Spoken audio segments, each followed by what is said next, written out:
What if I told you that one of television's most lovable cowboys carried a few secrets he never shared until the very end of his life?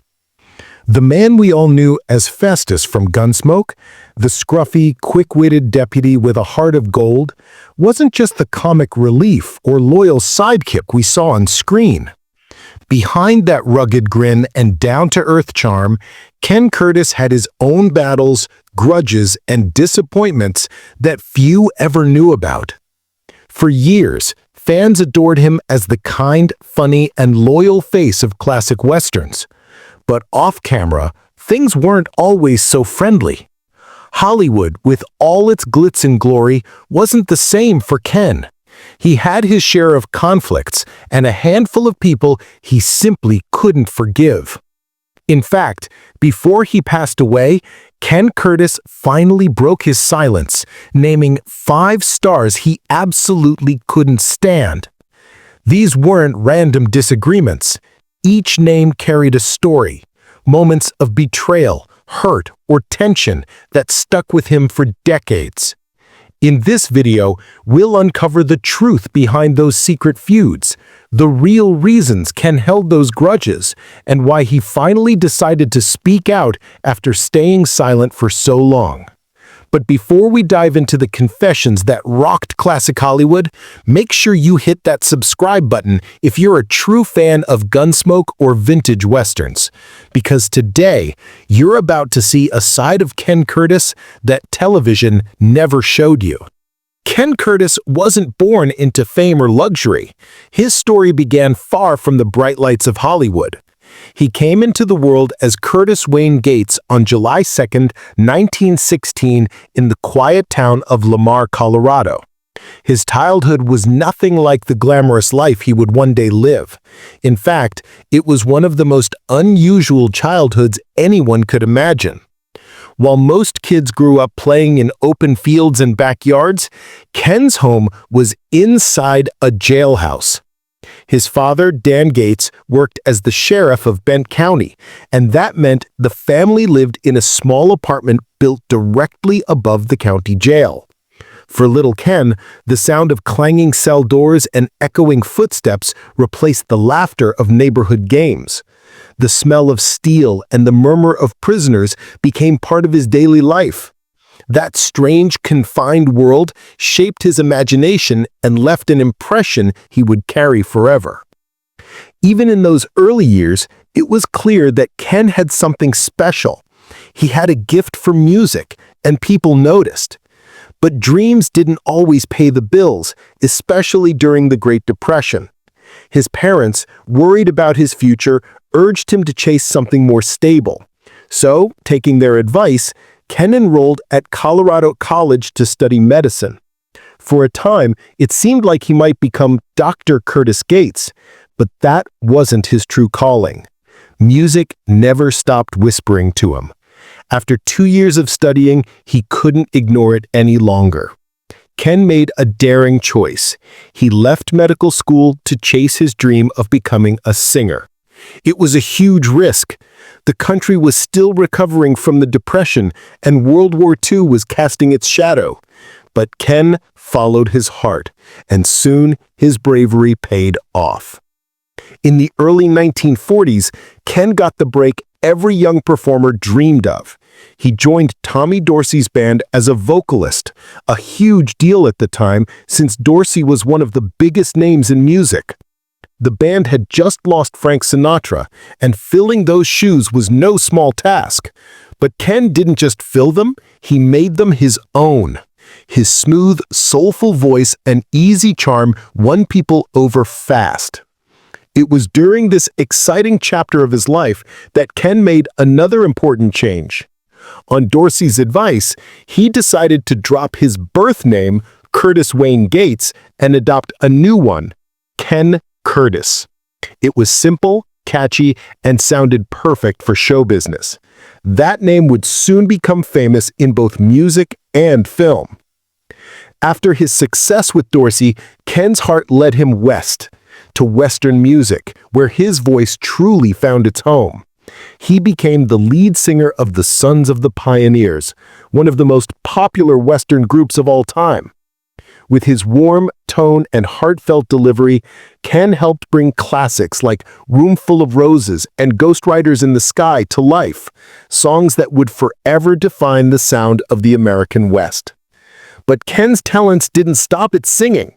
In the late 1940s, he even hosted his own radio show, a 15-minute syndicated program called Chuck Wagon Jamboree. For about 2 years, over 130 episodes went on air. Every show featured Ken singing cowboy ballads, joking around with a comedy group known as the Novelty Aces, and ending each episode with a heartfelt hymn. That blend of humor, music, and storytelling was pure Ken, and it hinted at the screen persona that would soon make him a star. Still, Ken wasn't the kind of man to settle for one success. His charm and talent soon caught the eye of Hollywood.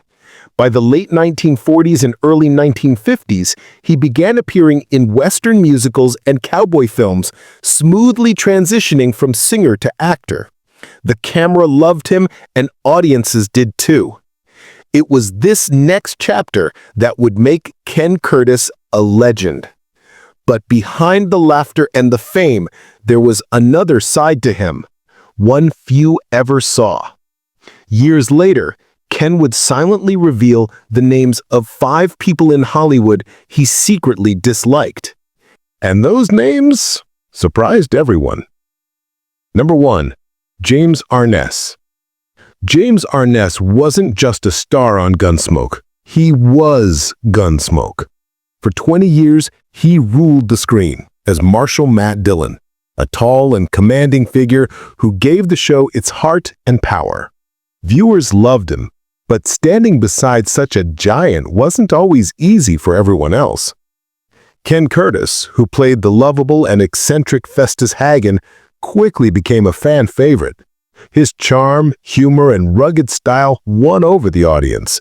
Yet, no matter how much fans adored Festus, he was still the deputy, always second to Dillon. Behind the scenes, whispers began to spread that Curtis sometimes felt frustrated about always playing second fiddle. Fans speculated that he wanted Festus to shine just as brightly as Dillon did.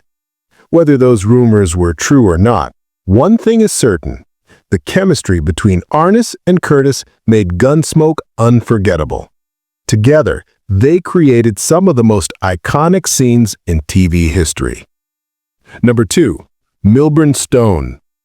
Milburn Stone, who played the wise but often cranky Doc Adams, was one of the show's original cast members.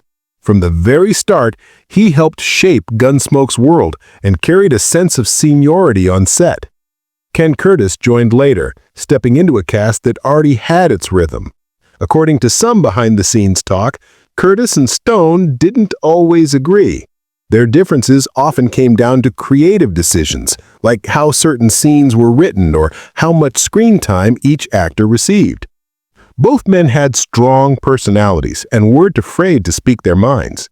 Naturally, this sometimes led to tension, but despite their occasional clashes, they kept things professional.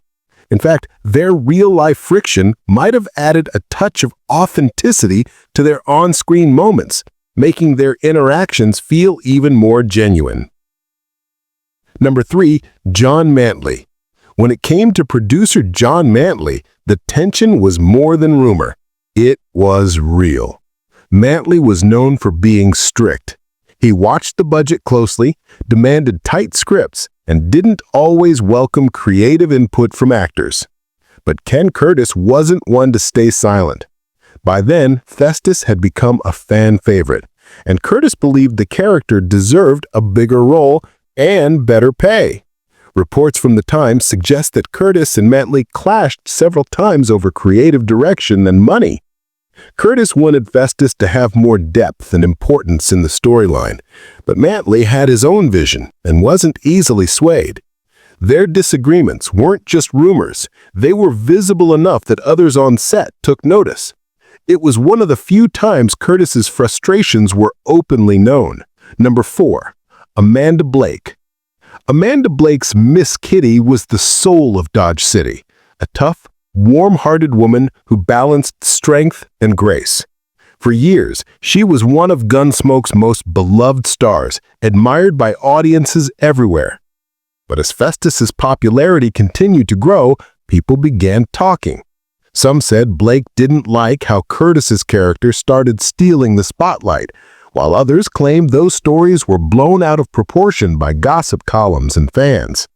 Whatever the truth, rumors of tension between them persisted.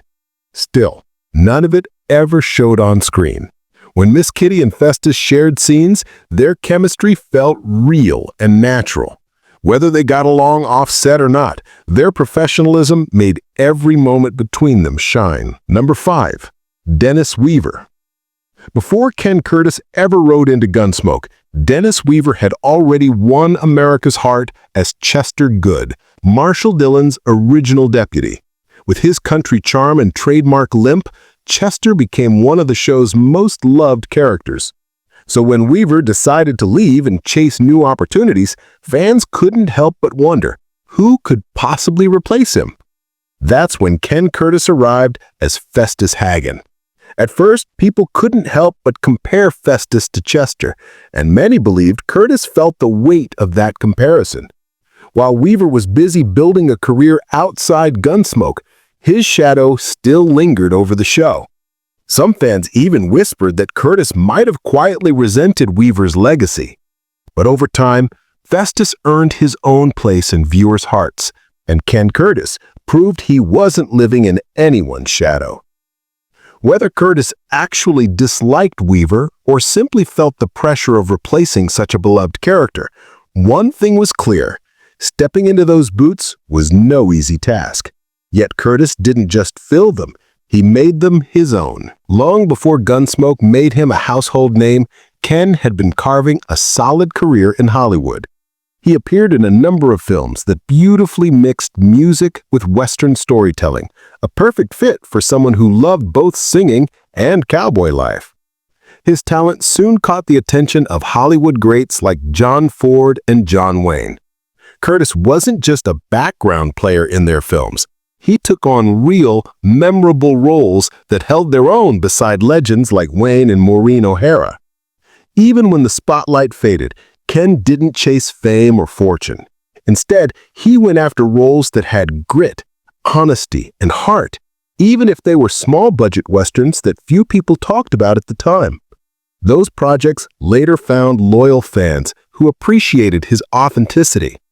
But all of that, every film, every song, would one day be overshadowed by a single role: Festus Hagen. In 1964, Ken joined Gunsmoke during a major transition. Dennis Weaver was gone, and the show needed new life.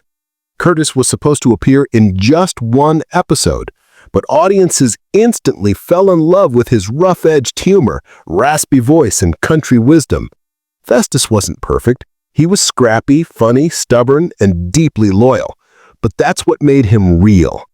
Over time, he became the beating heart of Gunsmoke, staying on for 11 years and appearing in more than 300 episodes. Off-camera, Ken worked just as hard. He respected Gunsmoke's history and never treated his job lightly. Even when filming was exhausting or the stories felt repetitive, he gave every scene everything he had. While some actors grew tired of being tied to one role, Ken embraced Festus completely. He was proud to play a character that brought laughter, comfort, and connection to millions of homes across America, especially at a time when television brought families together. But behind that grin and cowboy hat, life wasn't always easy for him. He faced heartbreaks and struggles that fans never saw. Through it all, one constant remained: his wife, the quiet strength who stood by him through everything. She was his anchor, his calm, and his reason to keep going. Ken Curtis may have played the loyal sidekick on screen, but off-screen, he was a man who faced his share of battles and still found peace in love, faith, and the work he loved most. Before Ken Curtis met Tori, the woman who would stand by him through everything, his journey through love was far from simple. He had already been married twice, and both relationships ended quietly, leaving behind only lessons and memories. His first marriage was to actress Lorraine Page in 1943. Back then, Ken was still finding his way in Hollywood, chasing his music dreams and trying to make a name for himself. Lorraine, on the other hand, was also part of the entertainment world, though her career never reached great heights. They were young, full of hope, and swept up in the excitement of show business during wartime America. But their marriage didn't last long. There were no public fights, no headlines, just two people who slowly drifted apart as their careers took them in different directions. They had no children, and their story faded as quietly as it began. Ken's second marriage, however, caught more attention, mainly because of who he married. In 1952, he wed Barbara Ford, the daughter of legendary film director John Ford. By then, Ken was already collaborating with John Ford and John Wayne on several hit westerns. Marrying into the Ford family brought him a certain prestige, but it also came with pressure. Barbara grew up under her father's life-than-large shadow, and she was no stranger to the demanding pace of Hollywood. Ken, however, was a simple man at heart. He loved his craft, but had little interest in the glitz and gossip that came with fame. Their marriage lasted for more than 12 years, but over time, the constant demands of show business, Ken's dedication to Gunsmoke, and Barbara's own ambitions began to create distance. By 1964, the couple quietly ended their marriage. There was no scandal, no harsh words, just two people who slowly drifted apart as their careers took them in different directions. They had no children, and their story faded as quietly as it began. Then, in 1966, everything changed. Ken met Tori Earn Connolly, and from that moment, his life took a softer, more peaceful turn. Unlike his previous partners, Tori had no ties to Hollywood. She wasn't interested in red carpets or fame. She was genuine, kind, and down to earth. She saw Ken not as a star, but as a man, and that made all the difference. Their love grew naturally, through road trips, quiet dinners, shared jokes, and laughter that didn't need an audience. Though they never had children together, family was still at the center of their lives. Tori had 2 children from a previous marriage, and Ken quickly became a loving father figure. He guided them not with grand speeches, but through simple acts of patience and care. Ken often said that life with Tori was one of his greatest blessings. Her love brought out a side of him that few people got to see. The serious, hard-working cowboy from Gunsmoke became more relaxed and content. She encouraged him to take time off, step away from the Hollywood noise, and truly live. After Gunsmoke ended, Tori became his anchor. She kept him grounded and helped him avoid the ego traps that many actors fell into. Together, they traveled not for fame, but for joy, taking fishing trips, long drives, and visiting small Western festivals where fans still recognized him. And while people often stopped him to talk or take photos, Tori never minded. She understood the deep connection Ken had with those who admired him. In their later years, Ken and Tori chose a quiet life, far from the chaos of Los Angeles. They spent their days surrounded by peace and simplicity, their love growing stronger with time. In a world where relationships often crumble under the weight of fame, theirs was something rare and real. But even with such a beautiful love story, life wasn't always picture perfect. Behind the calm and charm, Ken Curtis was still a man, one who valued his privacy and avoided controversy whenever he could. Yet, no matter how quietly he tried to live, fame has a way of finding people. And for Ken, a few unexpected moments would still draw attention, sometimes for reasons he never intended. The most talked about moment in Ken Curtis's later years came in 1987, long after Gunsmoke had wrapped up its legendary 2-decade run. CBS announced an exciting reunion movie titled Gunsmoke: Return to Dodge, bringing back the one and only James Arness as Marshal Matt Dillon. Fans were thrilled, expecting to see Ken Curtis step back into the beloved role of Festus, the scruffy deputy who had won hearts in over 300 episodes. But when the movie finally aired, something, or rather someone, was missing. Festus wasn't there.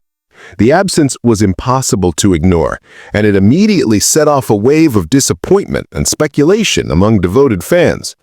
What happened to Ken Curtis? Did he retire? Was he ill?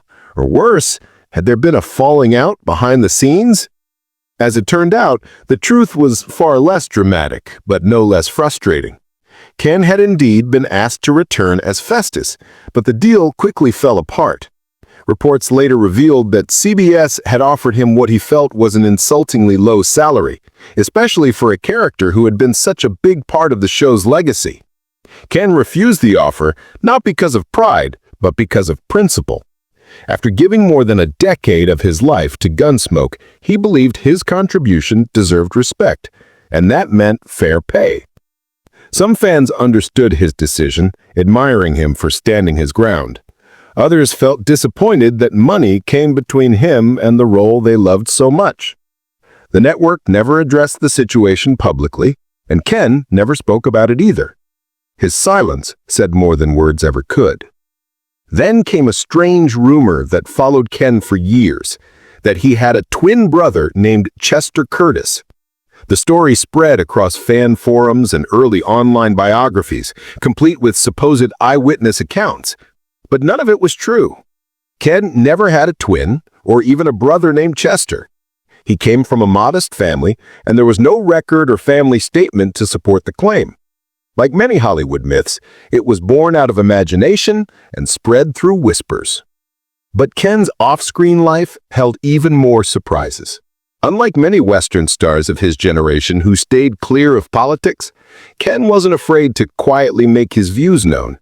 He supported Barry Goldwater during the 1964 presidential race and later campaigned for Ronald Reagan in 1976, attending events and publicly voicing his support. It was a rare move in an industry that often avoided political discussions, earning him both praise and criticism.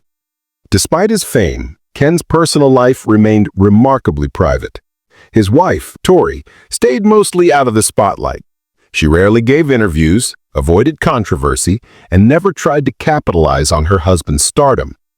Those who knew her described her as kind, warm, and grounded, someone who treated everyone with respect. She stood beside Ken quietly through every chapter of his life. But even a strong marriage can't shield anyone from life's realities. As time passed, Ken and Tori faced challenges that had nothing to do with Hollywood. Fame faded, health declined, and life grew quieter. The man who once brought laughter and life to television screens began to step away from it all. In his later years, Ken chose peace over pressure. He took on smaller projects and roles that truly meant something to him. One of his last recurring appearances came in the NBC drama The Yellow Rose in 1983, a short-lived show about a Texas ranching family. The series didn't last long, but Ken's presence brought warmth and nostalgia, reminding audiences of the golden age of westerns that was slowly slipping away.